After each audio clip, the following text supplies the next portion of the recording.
Avoda avec la permission d'Hachem. Nous sommes aujourd'hui à Essaouira, jour de la Iloula de Rabbi Haim Pinto, et nous sommes tous venus du monde entier au Maroc pour prier à la veille de Rosh Hashanah, à la veille de Kippour, prier pour le monde, prier pour la paix et prier à l'Éternel que l'Éternel nous ouvre les portes pour se rapprocher vers lui d'une manière de ne pas recommencer les bêtises que nous faisons vis-à-vis de lui pendant toute l'année. Et puisque nous sommes à côté du Tzaddik Rabbi Haim Pinto, donc avec l'aide de Dieu, peut-être avec l'aide d'Hachem, l'aide de l'Éternel Tout-Puissant, nous pourrons peut-être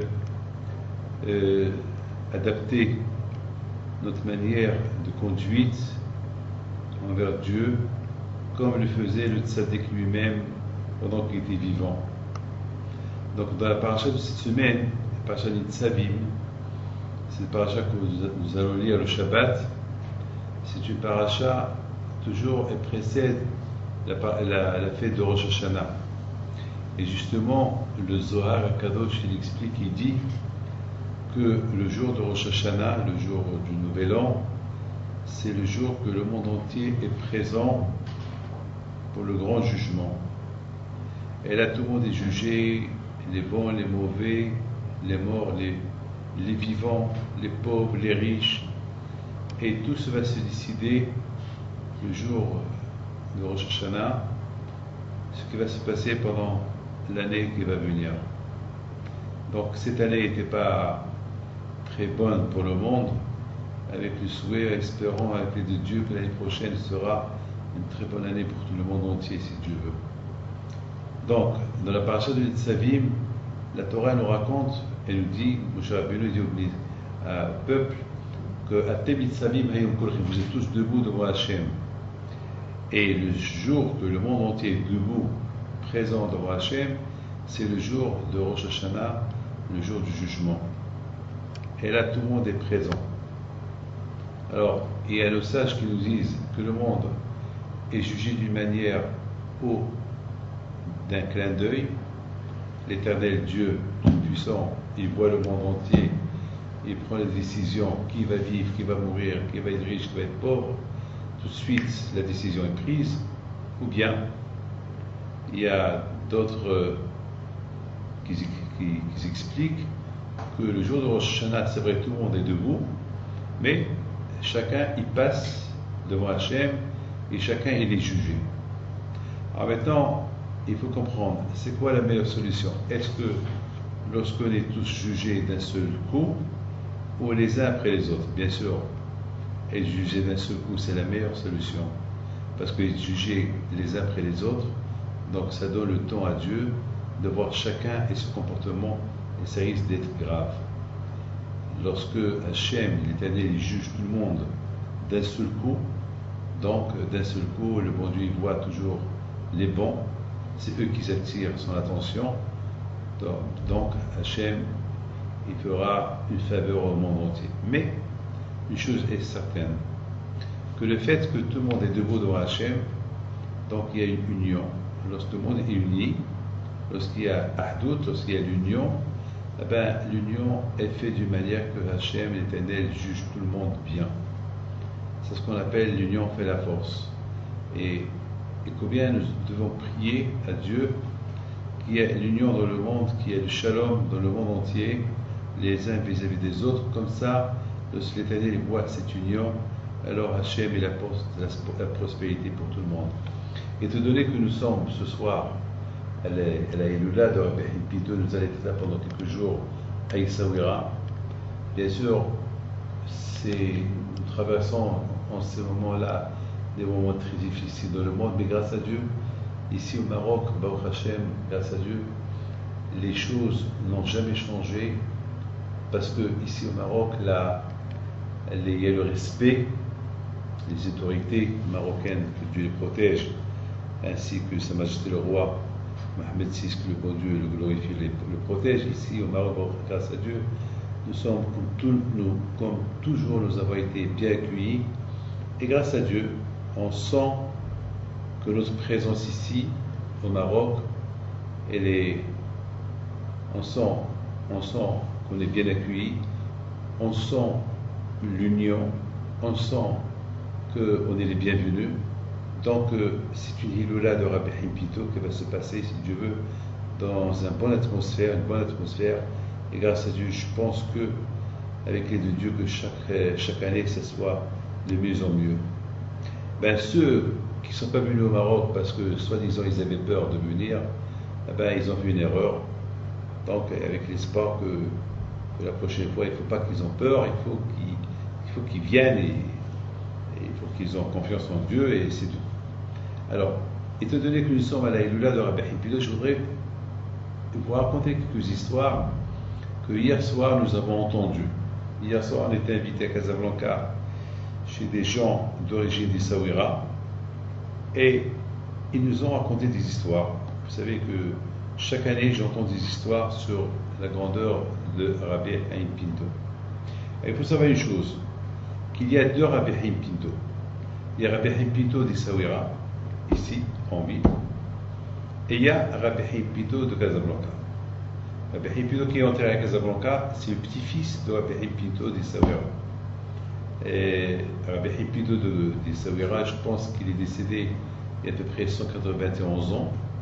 Et celui de Casablanca, je pense qu'il est décédé il y a à peu près 70 ans. Et les deux s'appellent Rabbi Haim Pinto, le grand-père et le petit-fils. Alors, je voudrais raconter des histoires, quelques histoires qu'on a racontées hier soir, de la famille Gabé, de la famille Fox, des histoires qu'ils ont vécues, qu'ils ont entendues, qui se sont passées chez eux dans la famille.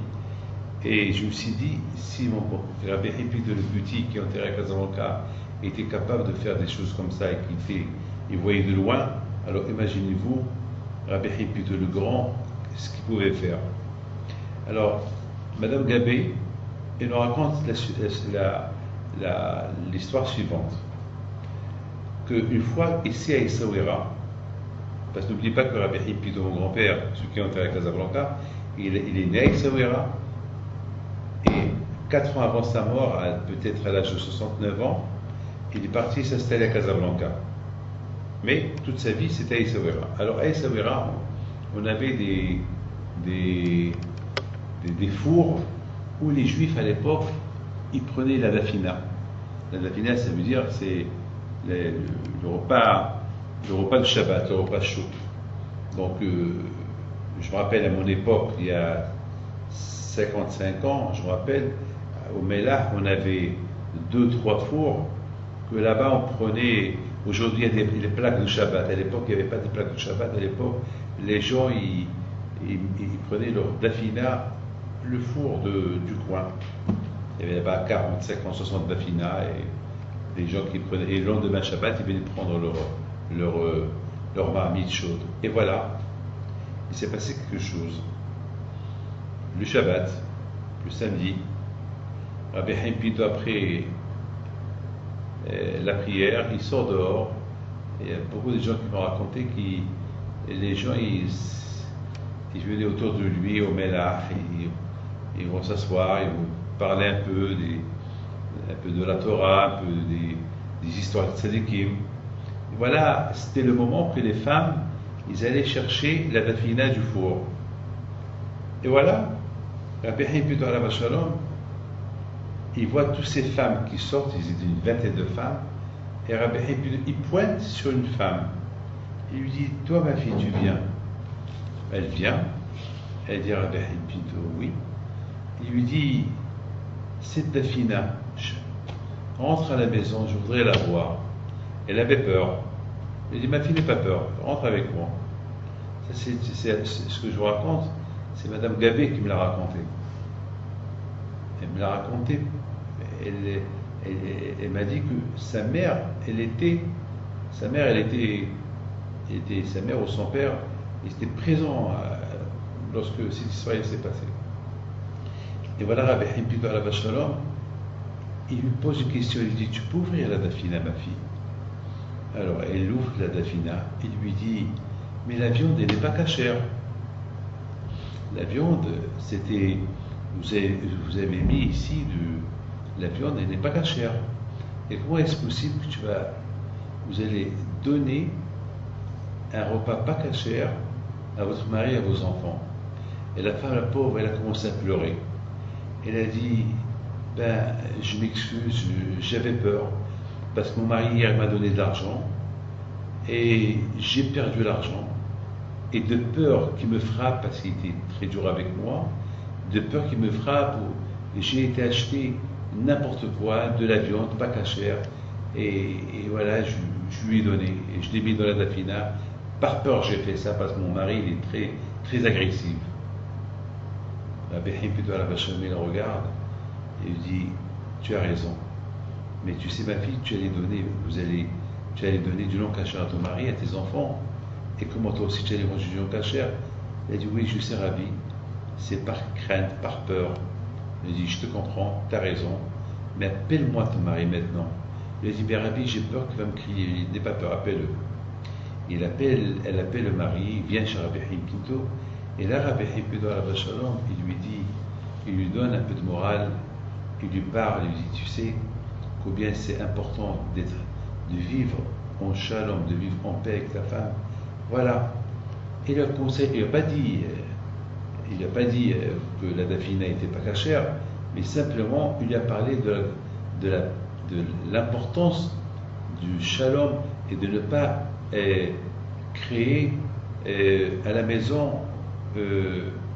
une entente qui n'est pas bonne. Il faut qu'il y ait une entente qui soit agréable, pas une entente de peur, pas créer la peur dans une maison. C'est vrai, lorsque on crée une peur dans la maison, on peut mentir, on peut voler, on peut faire des bêtises. Vous savez, il n'y a pas que créer une atmosphère de paix dans un foyer. Et Rabbi Hippido lui a dit maintenant, je sais que ici dans cette ville, avec Sawara, tu n'es pas bien là, je vais t'aider à t'envoyer quelque part, et là-bas tu seras le rabbin de cette ville. Et l'histoire se termine que ce monsieur-là est devenu très religieux par rapport à ce que Rabbi Hippido lui a parlé. Parce qu'il faut savoir une chose, que lorsque on a des mauvaises qualités, on s'éloigne de Dieu. Et les bonnes qualités, ils approchent la personne de Dieu. Donc étant donné que Rabbi Hippido il a parlé avec ce monsieur-là d'être bien, de travailler sur soi, les bonnes qualités, donc automatiquement il a découvert ses forces qu'il avait et il est devenu rabbin. De cette histoire, j'apprends deux choses. J'étais très content d'écouter cette histoire hier. Primo, de là j'ai appris et j'ai compris que cette tzadikim-là, ils voient des choses de loin. Il y a 20, 30, 40 femmes qui sortent avec leur dafina, et Rabbi Hippido choisit uniquement cette femme qu'elle avait la dafina, qui n'était pas cachère. Donc ça veut dire que Rabbi Hippido, il sentait, il voyait des choses qui n'étaient pas, en règle d'après la Torah. Première chose. Deuxième chose, non seulement lui qui gronde le monsieur parce qu'il est méchant avec sa femme, parce qu'il a poussé sa femme à lui apporter de la viande pas cachère, mais il lui a fait des remontrances, il lui a donné de la morale, il a aidé à trouver un travail. Ça, c'est une histoire super que j'ai appris cette histoire, la grandeur de tzadikim, qui voyaient de loin, ils voyaient des choses extraordinaires. Alors, mes amis, cette même femme qui s'appelle Madame Gabé, elle nous raconte, c'est une femme qui est âgée, elle nous raconte une histoire avec son père que je connais très bien, qui habitait à Essaouira, je le connais très bien. Beaucoup de fois j'ai allé chez lui quand j'étais jeune. Hanania Azoulay, qui est le grand-père de Sami Gavé. Alors, il nous raconte cette super histoire, c'est la deuxième fois qu'il me la raconte, ou la troisième fois. Il nous raconte que son père, Hanania, donc cette histoire, elle remonte à peut-être à 130, 140 ans, ou 120 ans, cette histoire-là. Mais c'est une histoire de famille. Alors, ce Hanania, qu'il a vécu longtemps, il est mort à l'âge de 90 ans, et il est mort il y a une vingtaine d'années, ça veut dire. Donc l'histoire, peut-être, non, je m'excuse, Peut-être ces histoires, elles remontent à peu près à, disons, une centaine d'années. Peut-être une centaine d'années. Un jour, il marchait au Mélah, il faisait la tête. Et Rabbi Haim Pitou, il passe, il lui dit Hanania, pourquoi tu fais la tête? Il lui dit Rabbi Haim, j'ai un petit problème. Il était jeune là. Il lui dit demain soir, je vais faire le henné, je me marie dans 2 jours. Et donc, dans quelques jours, je me marie. Et j'ai pas. Il me manque, à l'époque, 5 réels. À l'époque, il y avait 5 réels. Il me manque cette somme-là pour faire le henné. Et je ne les ai pas. Et Rabbi Haim Pitou Alav Shalom, il réfléchit. Il réfléchit. Il lui dit, mon fils, tu vas à tel et tel endroit. Et dans ce tel et tel endroit, il y avait un souk. Et de ce souk-là, c'était un souk, mais le soir il est vide. Il y a quelqu'un qui a perdu à 5 réels, 10 réels. Alors tu vas les prendre 5 pour toi et 5 pour moi. Alors c'est ce qu'il a fait Hanania Azoulay. Il va au souk, là où Rabbi Haim Pitou lui a dit, il trouve effectivement 10 réels. Il vient chez Rabbi Haim Pitou et lui dit voilà, 5 pour toi, 5 pour moi. J'écoute cette histoire et me fait rire. Tout d'abord, de là j'apprends que Rabbi Haim Pitou Alav Shalom, s'il y avait de l'argent, si quelqu'un n'a pas eu de l'argent dans la rue, ou s'il y avait beaucoup d'argent dans la rue, donc s'il savait qu'il y avait derrière quelque part, donc il pouvait savoir même l'argent qui est à gauche et à droite. Mais je vois que Rabbi Haim Pitou Alav Shalom, l'argent ne l'intéressait pas. C'est-à-dire que si vraiment il avait un intérêt avec l'argent, donc là où il pensait qu'il y a de l'argent abandonné, perdu, il pouvait aller et les prendre pour lui. On voit que lui, à la vache, il ne le prenait pas. Pourquoi? Parce que c'est pas ce qui l'intéressait. Mais là, pour aider quelqu'un, donc il a utilisé un peu sa émouna, sa foi en Dieu, pour prier à Hachem, pour qu'il lui montre ce qu'il y a pour aider ce monsieur Hanania. Donc ça aussi, ça m'a donné beaucoup de moments à réfléchir et dire que combien Kadosh Baruch Hu l'Éternel est proche de ceux qui croient en lui et de ceux qui ont la émona en lui. Et ceux qui l'appellent, Hachem tout de suite, il répond. Alors il y avait une autre femme hier soir, elle s'appelle Madame Fox. Cette femme-là, elle me raconte l'histoire suivante, une histoire que c'est dur à croire, mais on n'a pas le choix, on ne peut pas dire c'est dur à croire, on ne peut que la croire. Pourquoi? Parce que c'est des choses que ça fait partie de la grandeur des tzadikim. Il faut savoir une chose, que la paracha de cette semaine, elle parle Atem Nitzavim Hayom Lifnei Hashem Elokrem. Vous êtes tous debout devant Hashem. Il faut savoir que ce n'est pas seulement à Rosh Hashanah qu'on est debout devant Hashem, on est debout devant Hashem tout le temps. À Rosh Hashanah, c'est un peu un jour très particulier que Hashem, il est à côté. Mais ça ne veut pas dire que toute l'année il n'est pas à côté. Toute l'année il est à côté s'il y a un travail qui se fait sur soi. C'est comme par exemple, beaucoup de fois on voit que ici au Maroc par exemple, Sa Majesté le Roi, beaucoup de fois, il se promène, il va vers son peuple, alors que lui, son palais c'est à Rabat, son palais c'est là où il est, et c'est pas tout le monde qui peut le voir. Et ceux qui veulent le voir, c'est impossible de l'approcher, mais beaucoup de fois ça arrive. J'ai lu ça dans les journaux, j'ai entendu beaucoup de fois, à Casablanca, il y a des gens qui m'ont dit qu'ils ont vu une voiture s'arrêter et le roi il sort de la voiture et tout le monde ils vont vers lui. C'est-à-dire qu'il leur demande ça va, est-ce que tout va bien, et vous avez besoin de quelque chose. Bon, c'est le roi qui va vers son peuple. C'est pas tout le temps, mais il le fait. Et c'est pareil qu'au Maroc, il y a aussi beaucoup de fois, j'ai entendu ça dans des présidents, des rois dans le monde, que pour savoir un peu plus ce qui se passe avec le peuple, donc eux-mêmes ils descendent chez le peuple pour voir ce qui se passe. Alors, il faut savoir que à Rosh Hashanah, on est tous, Hachem, il descend vers son peuple, vers le monde. Et le peuple d'Hachem, d'Éternel, c'est le monde entier. Tous ceux qui croient en lui, tous ceux qui demandent son approche. Donc, alors que toute l'année, c'est un travail qu'il faut faire sur soi à travers la prière pour sentir la présence d'Hachem. Mais à Rosh Hashanah, c'est Hachem qui fait un pas vers le monde. Vers le monde et au moment de se réveiller, de sentir cette présence. Les tzadikim, ceux qui sont trop attachés à Dieu, ceux qui font leur prière chaque jour, avant de manger, ils font une prière, et avant de dormir, ils font une prière, toujours ils disent si Dieu veut, Inch'Allah, ils disent chaque jour si Dieu veut que Dieu fasse, toujours il y a le nom de Dieu leur bouche. Alors ces gens-là, ils sont toujours, il y a toujours un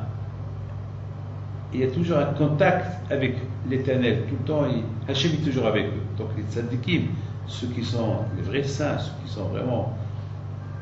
Alors eux, les vrais tzadikim, eux, ils sont à Kadosh Baruch Hu tout le temps. Donc le fait qu'ils sont à Kadosh Baruch Hu tout le temps, donc Kadosh Baruch Hu est toujours à côté d'eux.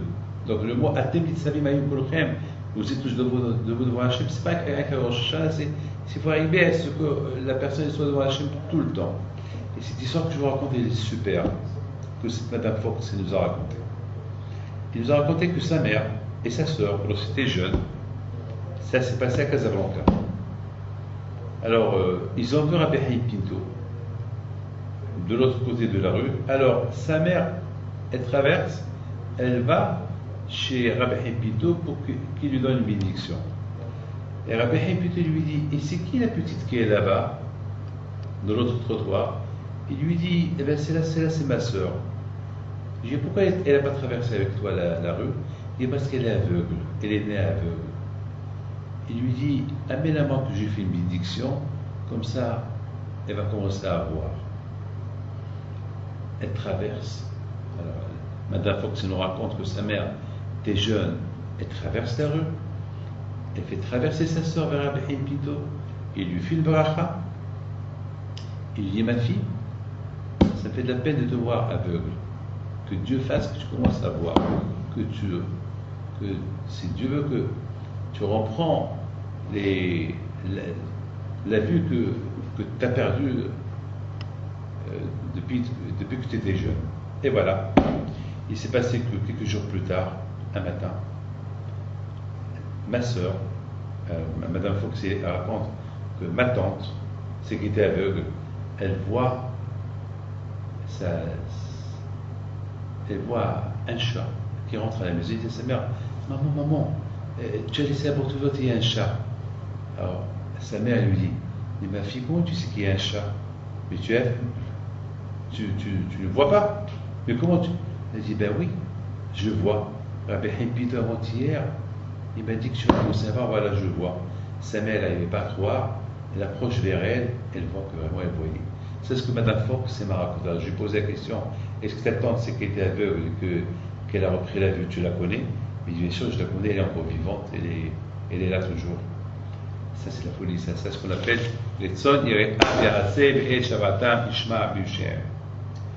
Mes amis, donc, ici, il verra la tombe de Rabbi Haïm Pinto. Là-bas, c'est écrit sur la tombe des éloges sur Rabbi Haïm Pinto. Parmi les éloges, c'est écrit Sabbat de Mishpatim, ça veut dire le maître des juges. Dans des livres, on le nomme Sinaï Ve'oker Harim. C'est-à-dire qu'on dirait qu'il était au mont Sinaï, lorsqu'il a reçu la Torah, il trouve des solutions à chaque jugement. Bien sûr qu'il était renommé par les miracles qu'il a fait. Il avait Ruach HaKodesh, la Névoa, l'Esprit Saint. Il était un grand, il faisait beaucoup de charité aux Arabes et aux Juifs. Il y a beaucoup je me rappelle, lorsque j'étais jeune, il y avait des musulmans qui habitaient ici à Essaouira, qui venaient nous raconter des histoires que eux ils avaient écoutées chez leur père, qu'ils ont connu Rabbi Haïm Pinto. D'ailleurs, on a un Sefer Torah, c'est un manuscrit très simple, que c'était un Marocain d'Essaouira qui nous l'a apporté. Et il nous a dit que c'était, la Behim Pinto, c'était un héritage qu'il a hérité de ses parents, que Rabbi Pinto, lorsqu'il y avait ici à Essaouira, je ne sais pas, il n'y avait pas une guerre, il y avait des voleurs qui sont rentrés dans tout le monde, ils devaient se sauver, et donc les Juifs, ils ont pris les Sefer Torah, et il y avait un Marocain il a sauvé beaucoup de Juifs chez lui à la maison, et il acceptait même de leur garder les Sefer Torah, les manuscrits saints. Une fois que cette guerre-là s'est terminée, donc ils ont tout rendu, et Rabbi Pinto lui a dit, ce Sefer Torah, tu le laisses chez toi, que tu apportes la bénédiction, et un jour, il y aura un de mes petits-enfants ou de mes enfants à qui tu vas le redonner. Tu vas leur donner. Donc on a beaucoup d'histoires comme ça. Alors si Rabbi Pinto Alav Hashalom, le grand, il était comme ça, alors bien sûr c'est un héritage qu'il a hérité à ses enfants et ses petits-enfants de suivre leur chemin. Donc toutes ces histoires qu'on entend, c'est des histoires qu'on entend sur Rabbi Pinto qui est à Casablanca, c'est à peu près un petit héritage qu'il a hérité de ses grands-parents. Mais bien sûr, pour hériter un héritage spirituel comme ça de chez ses grands-parents, il faut suivre le chemin. Et si on ne suit pas si on ne suit pas ce chemin-là, il n'y a pas d'héritage. Il faut savoir que la Torah, ce n'est pas un héritage. La Torah, chacun, il doit montrer sa force dans comment se rapprocher, comment être au plus proche de Dieu. Alors, cette Madame Fox m'a raconté une super histoire hier. Alors, cette histoire, vraiment, elle m'a donné beaucoup à réfléchir. L'histoire qu'elle m'a racontée hier, Madame Fox, elle nous a raconté à tout le monde, c'est que mes 2 oncles qui habitaient à Casablanca, Rabbi Meir Pinto, Rabbi Raphaël Pinto, qui sont les frères de mon père, un jour, les parents de Madame Fox, ils ont décidé d'acheter 2 chemises pour eux. Ils allaient toujours chez eux prendre des bénédictions, et un jour ils ont décidé d'aller prendre une bénédiction et leur offrir 2 chemises. Ils arrivent chez mes oncles, Rabbi Meir et Rabbi Raphaël Pinto, ils les ont bien reçus, et quelques temps plus tard, et lorsque ils étaient prêts pour sortir, les 2 ils approchent chez la mère de Madame Fox, ils lui ont dit, et les chemises? Alors les 2 hésitaient parce qu'ils avaient oublié de remettre les 2 chemises qu'ils avaient dans le sac. Lorsque j'ai écouté cette histoire, j'ai posé la question, est-ce que lui il savait qu'il devait leur remettre les 2 chemises? Ils ont dit non. Alors comment ils savaient? De là encore on apprend l'Esprit Saint. Lorsque la personne elle n'a pas l'esprit mal, elle n'a pas la malice. Parce que le problème c'est, pour être proche de Dieu, il faut imiter Dieu. De la même façon que Dieu est bon, tu dois être bon, il est miséricorde, tu dois être miséricorde. Mais lorsque la personne, elle fait le contraire de ce que Dieu est, alors bien sûr, on peut pas, lorsqu'on fait le contraire, on s'éloigne de Dieu, on ne s'approche pas de lui. Et c'est la raison pourquoi je pense que c'est mes 2 oncles, Rabbi Raphaël Pinto, Rabbi Pinto, tout le temps ils étaient à la maison, ils étaient toujours des gens très, toute la journée ils étaient là pour faire la prière. Donc Hachem leur a donné l'Esprit Saint de voir des choses de loin, choses que nous on ne peut pas voir. Mes amis, après que nous avons rencontré tout ça, il ne faut pas qu'on oublie que nous sommes dans le mois d'Elul, et dans le mois d'Elul, il y a un mizmor qu'on lit chaque jour. Les David, Hachem, Ori Vishri, on dit que toi, Hachem, toi l'Éternel, tu es ma lumière, tu es ma délivrance, tu es ma vie, enfin, des éloges qu'on donne à Dieu. Et je voudrais simplement rapporter une question que dans ce livre-là, Orivichi, c'est un de nos élèves qui a écrit ce livre-là. Il a réuni des belles paroles des rabbins marocains. Il faut savoir qu'ici au Maroc, les Juifs qui sont d'origine du Maroc, ça fait presque 800 ans qu'ils habitent au Maroc, et grâce à Dieu, non seulement qu'ils étaient gâtés ici au Maroc avec nos frères marocains, mais jamais nos frères marocains ils ont fait du mal aux Juifs. Ils vivaient entre eux dans la paix totale. Et vraiment, d'ailleurs jusqu'à maintenant, il y a des Juifs qui viennent visiter un peu des villes, Oujda ou Sefro, Fès, des Juifs que ça fait longtemps qu'ils ne sont plus en Maroc, qu'ils ne sont pas au Canada ou ils ne sont pas en Amérique. Il y a beaucoup des enfants qui viennent visiter la ville de leurs parents. Et ça, par exemple, M. Marcelo, par exemple, m'a raconté que sa femme est partie à Oujda et visitait un peu Oujda. Et puis, elle est partie à l'adresse que sa mère lui a donnée, où sa mère, elle est née. Elle va là-bas et trouve une famille marocaine qui habite là-bas. Et elle tape à la porte. Eh ben, c'était une rue, bien sûr, et il y a là-bas que des Marocains. Et tout le monde était curieux de savoir c'est quoi ces gens-là qui sont rentrés dans cette rue. Et voilà, elle arrive à une maison, ils tapent, ils ont ouvert la porte, et il s'est passé quelque chose d'incroyable. Il s'est passé que il y avait là-bas une vieille Marocaine qu'elle avait peut-être 90 ans. Lorsqu'elle a vu Madame Marciano, elle s'est levée, elle a commencé à pleurer. Elle dit, mais tu ressembles un peu à une Madame Marciano qu'elle habitait ici. Il lui dit, eh bien, je suis sa fille. Alors, il est tombé sur elle. Il lui dit, voilà, ça c'est chez vous, c'est votre maison. Si vous voulez la récupérer, je vous la donne. Non, non, madame, c'est à vous cette maison.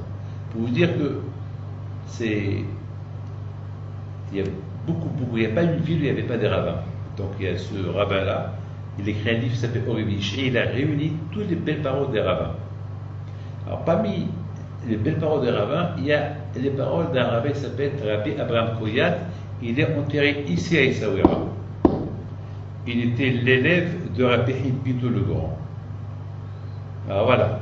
Alors, il apporte une phrase qui dit Rabbi Abraham Koyat dans le livre Zechut Avot. Il dit que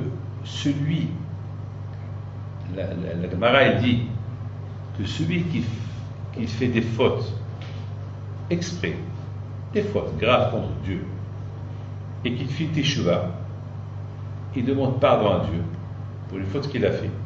Il fait une grande teshuva, il fait la pénitence, il regrette tout ce qu'il a fait. Alors, le Talmud dit que Hachem, il fait que toutes les fautes qu'il a fait, il devient des mitzvot. Ça veut dire, il a fait une mauvaise chose, et parce qu'il a fait teshuva, il a fait teshuva sur cette mauvaise chose, alors que Hachem, il lui pardonne, il lui rend, et il la transforme comme s'il a fait une bonne chose. Alors maintenant, tout le monde pose la question, comment quelqu'un qui va fauter, et parce qu'il a fait teshuva, parce qu'il a fait pénitence, alors toutes les fautes qu'il a fait, il devient mitzvot. Comment on peut expliquer ça? C'est impossible. Alors il donne une réponse extraordinaire. Il dit comme ça. Il dit que lorsque quelqu'un il faute, alors, et maintenant il regrette la faute qu'il a fait, alors il fait teshuva, il fait pénitence. Il faut qu'il sache, il faut savoir que la Torah, elle dit que celui qui fait teshuva, celui qui fait une faute et regrette la faute qu'il a fait, il a fait une mitzvah. Maintenant, comme ça, lorsque quelqu'un il faute, il fait teshuva, il fait la pénitence, donc déjà, le fait déjà qu'il fait pénitence, c'est une mitzvah. Maintenant, et le fait qu'il a fait cette mitzvah, c'est le fait que maintenant, qu'il a fait pénitence, donc maintenant la pénitence, cette avera, cette cette mauvaise chose qu'il a fait, elle n'existe plus. Donc maintenant, qu'est-ce qui reste? Il reste que le fait qu'il a fait la teshuva avec amour. Alors Akadosh Baruch Hu, il fait que cette mitzvah qu'il a fait, cette avera qu'il a fait, par rapport à la mitzvah de faire teshuva, la avera elle est abandonnée, mais le fait qu'il a fait une mitzvah parce qu'il a fait la mitzvah, donc Akadosh Baruch Hu, il fait qu'à travers ça, elle devient comme s'il n'a rien fait. Ça veut dire comme ça. Ça veut dire qu'il faut bien comprendre une chose. Je voudrais bien prendre le livre et vous lire le texte dans le livre. C'est extraordinaire, c'est de belles paroles qui disent comme ça. Alors il dit comme ça. Il répond comme ça. Amarti de aspara lezeo, diado aou di mitzvah teshuva hi mitzvah asi mitzvah Torah. Faire teshuva, faire pénitence, une mitzvah qui est écrite dans la Torah. Alors, puisque il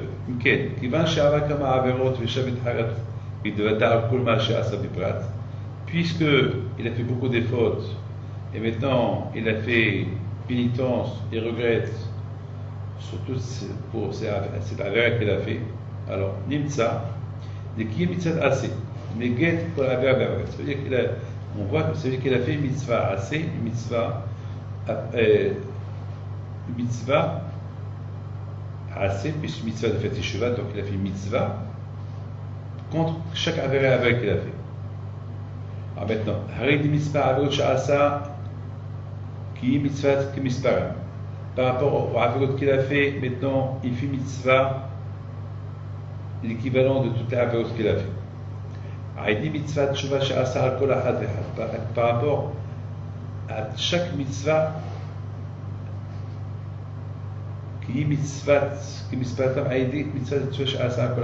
c'est-à-dire maintenant il a fait mitzvah l'équivalent de chaque avera qu'il a fait. Il faisait maintenant il dit Koyat dans le Brit Avot, pas Sfot Avot, Brit Avot, Parashat Ekev, qui va dire Avot Sha'asa Ne'esos Riyot.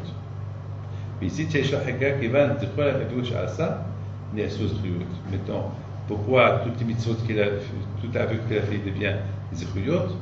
Parce que il a éliminé une par les mitzvahs qu'il a fait, qui s'appelle teshuva.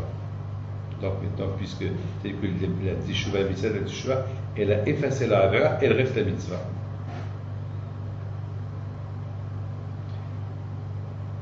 Et tout cela, lorsqu'il y a la teshuva avec ahava.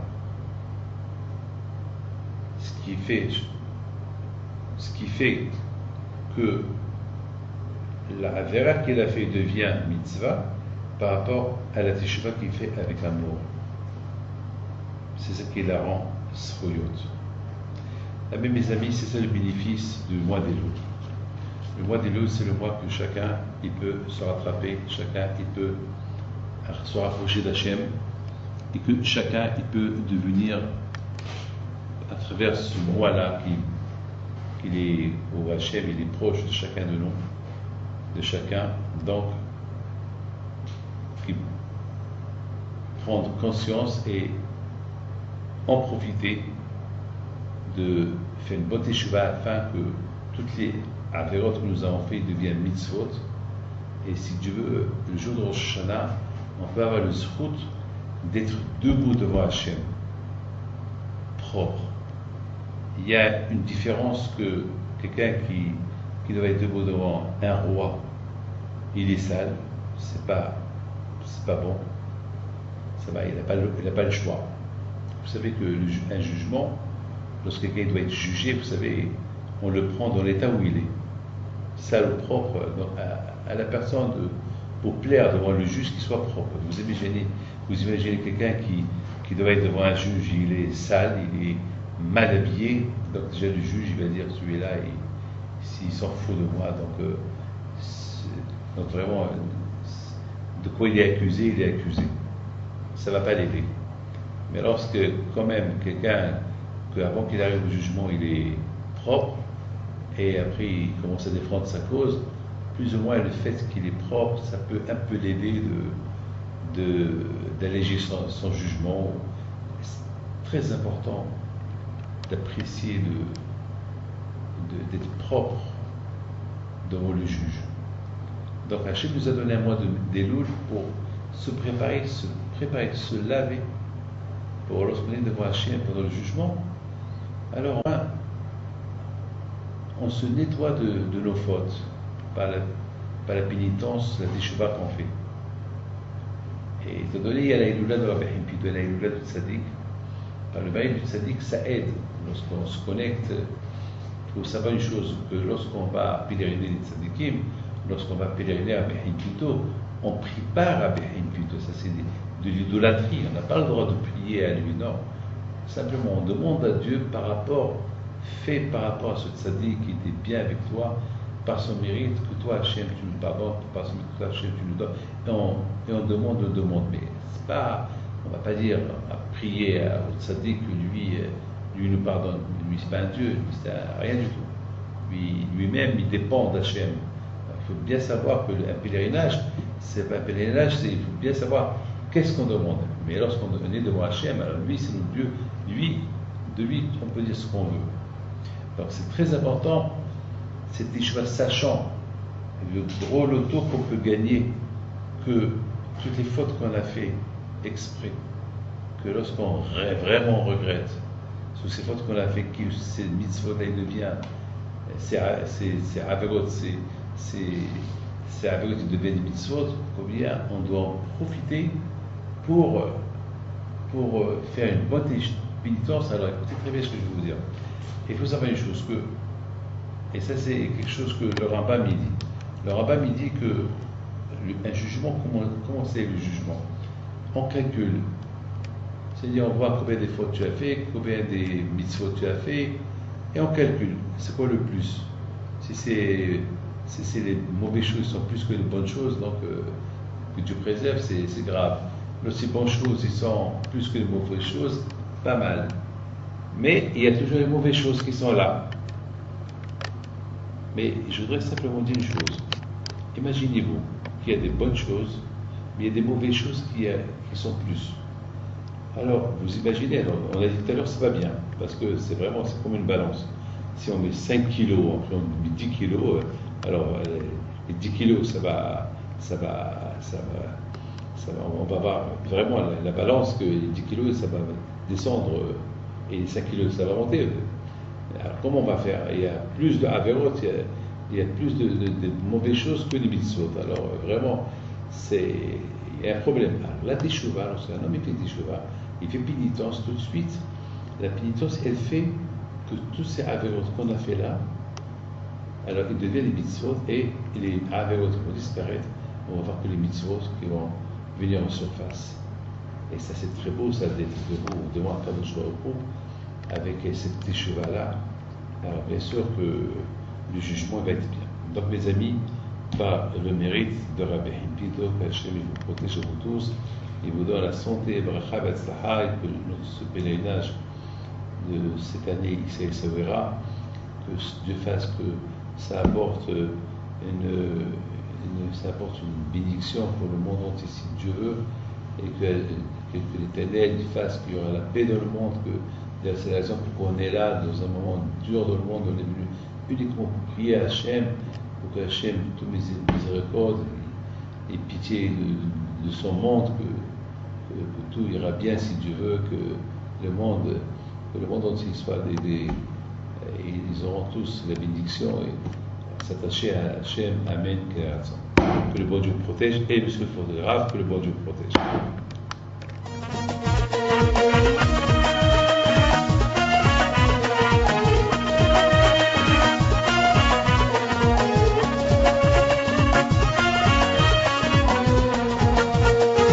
نضوي انا صغرتو على ربيع حيم